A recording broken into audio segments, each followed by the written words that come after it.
बेटा मधु टाइम से ज्वाइन किया करो, आप लेट आते हो, आप कंटिन्यू टाइम से ज्वाइन करो।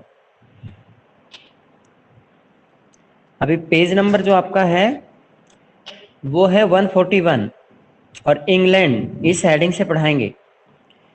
ध्यान दीजिए, feudalism developed in England from the 11th century. 11वीं सदी से इंग्लैंड के अंदर सामंतवाद का विकास हुआ। The Angles and Saxons from Central Europe had settled in England in 6th century।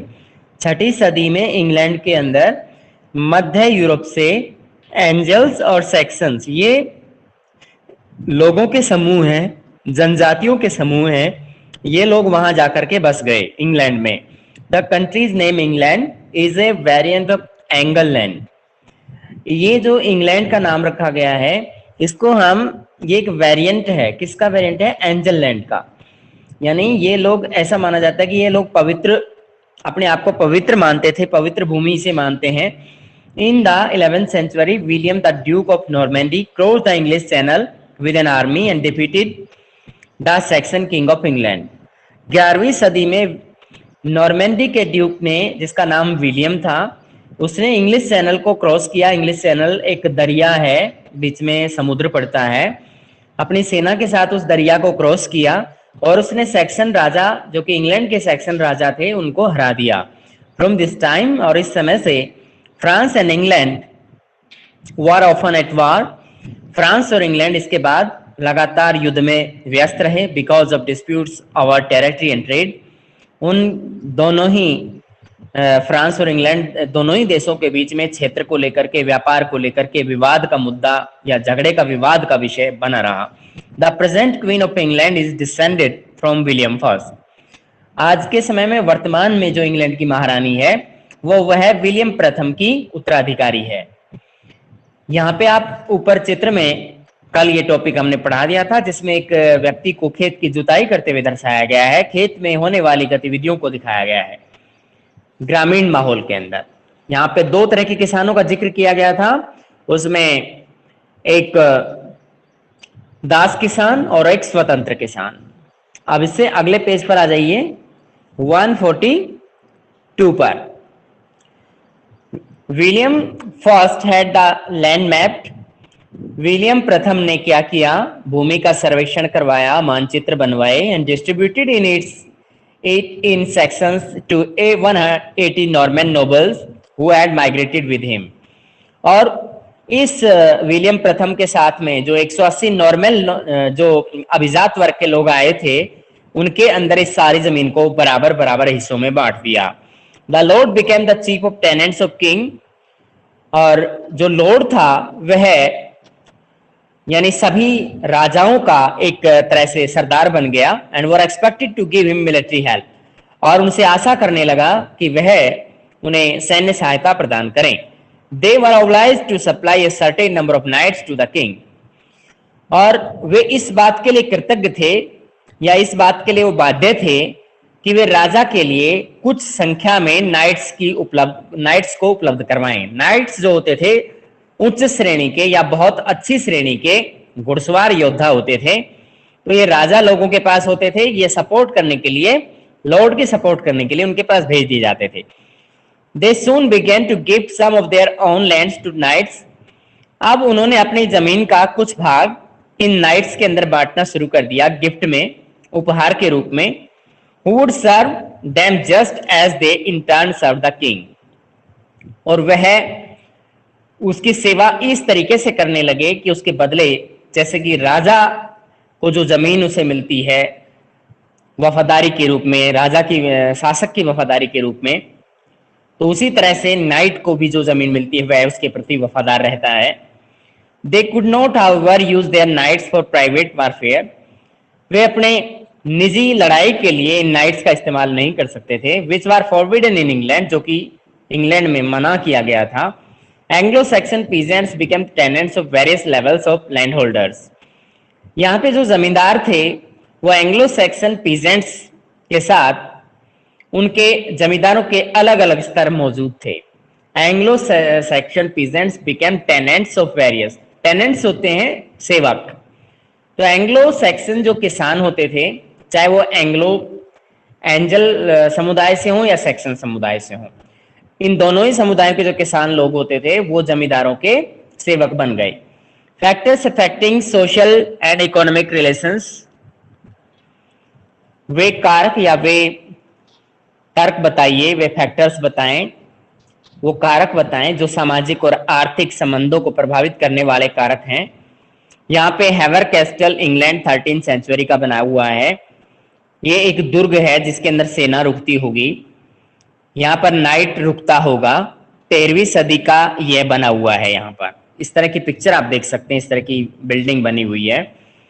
While member of the first two orders are the social system, पहले दो वर्गों के जो सदस्य होते थे वे सामाजिक प्रणाली को देखरेख करते थे। एज स्टेबल एंड अनचेंजिंग, वे चाहते थे कि यह एज इट इज बनी रहे, उसमें चेंजमेंट ना हो, यानी उसमें चेंजमेंट नहीं चाहते थे।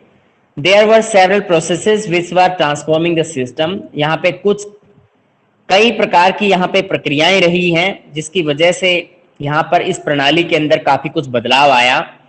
सम of these such as changes in the environment, इनमें से कुछ था कि यहाँ का पर्यावरण बदल गया, वर ग्रेजुअल, धीरे धीरे बदल गया, ऑलमोस्ट इम्परसेप्टिबल, और ऐसा वातावरण बन गया जो कि पहले कभी ऐसा किसी के मतलब सोचने में भी नहीं था। Others were no more dramatic, दूसरा जो था वो कई तरह के नाटकीय कारक इसमें उभरे, like the changes in agriculture technology, जैसे कि नाटकीय बदलावों के रूप में कृषि के अंदर तकनीकी कौशल का बदलाव, एंड लैंड यूज, और जमीन का इस्तेमाल का बदलाव। These in turn were shaped by and had an effect on the social and economic ties between lords and vassals. यहां these in turn were shaped by, और यह इसके बदले में क्या किया गया था, had an effect on social and economic ties. यहां पर लॉर्ड के लिए और उनके सेवकों के बीच में संबंध जो होते थे, उनके दासों के बीच में जो संबंध होते थे, उससे सामाजिक और आर्थिक संबंधों को एक रूप मिला इन कारकों को प्रभावित करने के लिए। Let us examine these processes one by one, हम इन प्रक्रियाओं में से एक के बाद एक का अध्ययन करेंगे। From the 5th to 10th century, 5वीं से 10वीं सदी के दौरान, या 5वीं से 10वीं सदी से क्या हुआ, most of Europe was covered with vast forest, उस समय यूरोप का अधिकतर भाग जो था जंगलों से घिरा हुआ था। दस the land available for agriculture was limited, इसलिए खेती के लायक जमीन बहुत कम मात्रा में सीमित थी। Also peasants dissatisfied with their conditions could flee from oppression and take refuge in the forest. यहाँ पर किसानों ने क्या किया, इस तरह की परिस्थितियों से तंग आकर के वे असंतुष्ट हो गए और उन्होंने विद्रोह कर दिया और जंगलों की शरण में चले गए, जंगलों में भाग गए। Europe was undergoing an intensely cold climate spell in this period, Europe उस समय इस अवधि के दौरान बहुत ही ठंडी जलवायु के गहन प्रभाव से जूझ रहा था। This led to severe and prolonged winters, ये बहुत ही लंबी और हाड़ कंपाने वाली सर्दी थी। Short and growing season for crops, इस ठंड की अवधि ने फसलों के बोने की अवधि को कम कर दिया या फसलों के होने की अवधि को कम कर दिया। रिड्यूस यील्ड्स फ्रॉम एग्रीकल्चर, और इससे कृषि के उत्पादन में कमी आई। फ्रॉम द 11th सेंचुरी, 11वीं सदी से Europe entered a warm phase, Europe के अंदर गर्मी का वातावरण बढ़ने लगा या उमस बढ़ने लगी। एवरेज टेम्परेचर इंक्रीज, औसत तापमान बढ़ा, which had a profound effect on agriculture, जिसका कि कृषि पर सीधा सीधा प्रभाव देखा गया। Peasants now had a longer growing season, अब किसानों के पास एक लंबी अवधि का फसल उत्पादन करने का की ऋतु अवेलेबल थी। And the soil now less subjected to frost, और अब मिट्टी के अंदर बहुत ही कम कोहरा पड़ता था।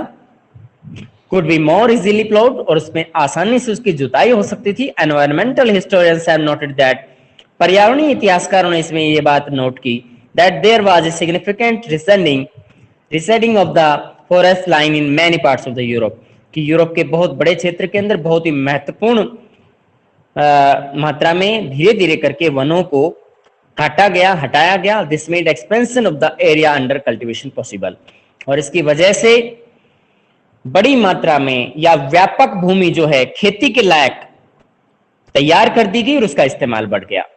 अब आता है लैंड यूज। इनिशियली शुरुआत से ही agriculture technology was very primitive. कृषि की जो तकनीकी थी वह यहां पर प्राइमिटिव रही है, उसके अंदर कोई इतना आधुनिक बात देखने को नहीं मिली। The only mechanical aid available to the present peasant was the wooden plough. यहां पर केवल मैकेनिकल एड यानी जो मशीनी सहायता है वो किसानों को, जो मशीनीकरण है या औजारों का जो सहायता है, उनमें एक लकड़ी का हल drawn by a team of oxen, जो कि दो बैलों के सहायता से खींचा जाता था। This plough could at best scratch the surface of the earth, और इसकी वजह से जमीन पर जो है उसकी गहरी जुताई हो सकती थी, मिट्टी की गहरी जुताई हो सकती थी। Was unable to fully draw out the natural productivity of the soil, और इस दौरान भी ज्यादा मात्रा में जुताई होने की वजह से भी यहां ये भी बात हमें ये ध्यान रखना पड़ेगा कि जो इस तरह का जो हल बनाया इन्होंने, लकड़ी का हल बनाया वुडन प्लो, तो ये गहरे तक जुताई नहीं कर रहा था। याद रखना इस चीज को, ये गहरी जुताई नहीं कर पा रहा था, जिसकी वजह से was unable to fully draw out the natural productivity of the soil, जो कि मिट्टी की प्राकृतिक उत्पादकता है उसको प्राप्त नहीं कर पा रहे थे, पूरी तरह से उसका उत्पादन नहीं हो रहा था। Agriculture was therefore very labour intensive. कृषि के अंदर बहुत ही ज्यादा मात्रा में मजदूरों की जरूरत रहती थी। Fields had to be dug by hand. उस समय खेतों को हाथ से खोदा जाता था। ऑफन वंस इन 4 years, प्राय 4 वर्षों में एक बार। An enormous manual labour was required, जिसकी वजह से बहुत ही ज्यादा मात्रा में श्रमिकों की जरूरत होती थी। Also an ineffective method of crop rotation was in use. उस समय बहुत ही गैर प्रभावी फसलों का पुनर्चक्रण इस्तेमाल में लिया जाता था, फसलों का पुनर्चक्रण का तरीका यूज में लिया जाता था। The land was divided in half. जमीन को 2 भागों में बांटा गया। One field was planted in autumn. एक ऑटम ऋतु के अंदर बोया जाने वाला होता था विद विंटर व्हीट, यानी सर्दियों के अंदर गेहूं। While the other field was left fallow, और दूसरे खेत को चारे की फसल के लिए छोड़ दिया जाता था या खाली छोड़ दिया जाता था। Rye was planted on this piece of fallow land the next year, और राई को जो है इस तरह की जो फसल है उसको अगले साल यहां पर बोया जाता था।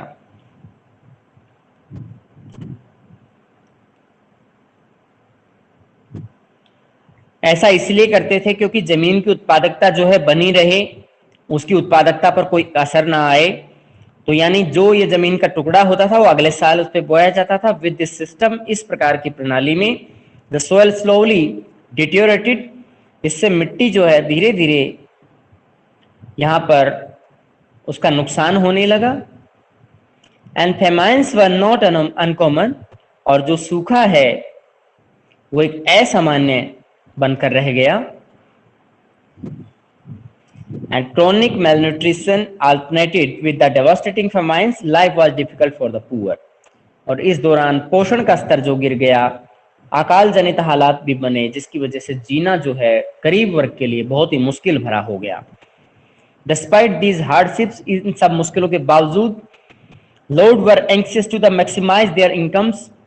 जमींदार जो लोग होते थे, लॉर्ड जो होते थे, वे अपनी आय को बढ़ाने की चिंता कर रहे थे। Since it was not possible to increase output from land, हालांकि ये बात बिल्कुल क्लियर थी कि जमीन से और अधिक उत्पादन करना असंभव था। Peasants were forced to bring under cultivation all the land in the manorial estate. Manor की जागीर के अंदर किसानों को फोर्सफुली ये दबाव दिया गया कि वो पूरी की पूरी जमीन को की जुताई करें, खेती में उसका यूज करें। And spend more time doing this then, और इस खेती में ज्यादा से ज्यादा समय लगाएं। They were legally bound to do, और उन्हें कानूनी रूप से बाध्य कर दिया गया, कानून बना दिया गया। Peasant did not go quietly to operation. किसान भी बहुत शांतिपूर्ण ढंग से इस दबाव के आगे झुक नहीं रहे थे। Since they could not protest openly, इसलिए उन्होंने स्वतंत्र रूप से इसका विरोध जारी रखा। दे रिसोर्टेड टू पैसिव रेजिस्टेंस, उन्होंने असक्रिय बाधा या विरोध का तरीका उन्होंने अपना लिया। They spend more time cultivating their own field, वे अपने खुद के खेतों में ज्यादा समय बिताने लगे। And kept much of the product of that labour for themselves, और अपने श्रम से, अपने परिश्रम से अपने लिए ज्यादा उत्पादन करने लगे। They also avoided performing unpaid extra services, और उन्होंने जिन सेवाओं के लिए पैसा नहीं मिलता था उनको करने से वो बचने लगे। They came into conflict with the lord of pasture and forest land, with जमीन, जो जंगल की जमीन और चरागाह की जमीन को लेकर उनका लॉर्ड के साथ में एक कॉन्फ्लिक्ट सामने आया, विवाद सामने आया। They and saw these lands as resources to be used by the whole community, और वो ये मानते थे कि ये पूरे समुदाय के इस्तेमाल की चीज होती है। While the lord treated these as their private property, जबकि लॉर्ड इस तरीके से ट्रीट करते थे जैसे कि वह उसकी निजी संपत्ति रही हो। यहां तक बताओ बेटा, कोई प्रॉब्लम है तो बता सकते हैं। आगे अगला टॉपिक जो होगा, न्यू एग्रीकल्चर टेक्नोलॉजी, नई कृषि तकनीकी। By the 11th century there is evidence of several technological changes. 11वीं सदी तक वहां कई तकनीकी बदलाव सामने आए। Instead of the basic wooden plough, यानी लकड़ी के हल की जगह पर cultivators began using heavy iron tip plough and mould boards. इस दौरान लोहे से, जिनके लोहे के फाल वाले हलों का इस्तेमाल किया जाने लगा। लकड़ी के हलों की जगह पर लोहे के फाल वाले हल इस्तेमाल में लिए गए और लकड़ी के भारी भारी पटरे का इस्तेमाल किया गया। These plough could dig much deeper, ये जो हल होते थे गहरे तक जुताई कर सकते थे। Mould boards turn the top soil properly, और माउल्ड बोर्ड जो होते थे, यानी भारी मेजा जो होता है, मेज जिसे कहते हैं, वह मिट्टी की ऊपरी परत को प्रॉपरली उसे जमा देता है। With this nutrients from the soil were better utilized, और ऐसा करने से मिट्टी के जो पोषक तत्व हैं उनका बेहतर यूज हो सकता है। The methods of harnessing animals to the plough improved, और इस तरह की तरीके अपनाने की वजह से पशुओं के साथ भी जो उनका तरीका था, खेती करने का तरीका था, जुताई करने का जो तरीका था, हल चलाने का तरीका था, उसमें भी सुधार हुआ। Instead of the neck harness, गले पर जुआ बांधते थे पुराने समय के दौरान। Shoulder harness came into use, अब इस समय कंधे पर, यानी बैल के कंधे पर उसका यूज अब होने लगा। जुआ कंधे पर बांधा जाने लगा जिससे कि बैल ज्यादा ताकत लगा सकता था। This enabled animal to exert greater power, और ऐसा करने से पशुओं को और ज्यादा ताकत मिलने लगी, यानी वो अपनी ताकत का बेहतर यूज कर सकते थे। Horses were now better shot with iron horse shoes, और घोड़ों के पैरों के अंदर, यानी उनके खुरों के साथ लोहे की नाल लगाई जाने लगी। And which prevented foot decay, जिससे उनके पैरों को नुकसान नहीं पहुंचता था, उनके खुरों को नुकसान नहीं पहुंचता था। There was increased use of wind and water energy for agriculture, कृषि के लिए वायु और जल एनर्जी, जल ऊर्जा का इस्तेमाल बढ़ गया। More water powered and wind power mills was set up all over Europe for the purposes like milling corn and pressing grapes, और इससे भी ज्यादा वाटर यानी जल शक्ति का इस्तेमाल और वायु शक्ति का इस्तेमाल, यानी वाटर मिल और विंड मिल के अंदर इस्तेमाल पूरे ही यूरोप में बढ़ने लगा, और उसमें अंगूरों को पीसने की जो मदिरा संपीड़क होते हैं उनके अंदर भी इसका यूज बढ़ने लगा। यहां तक आप बता सकते हैं, कोई प्रॉब्लम है तो यहां तक का आपको एनसीईआरटी बुक से पढ़ना है,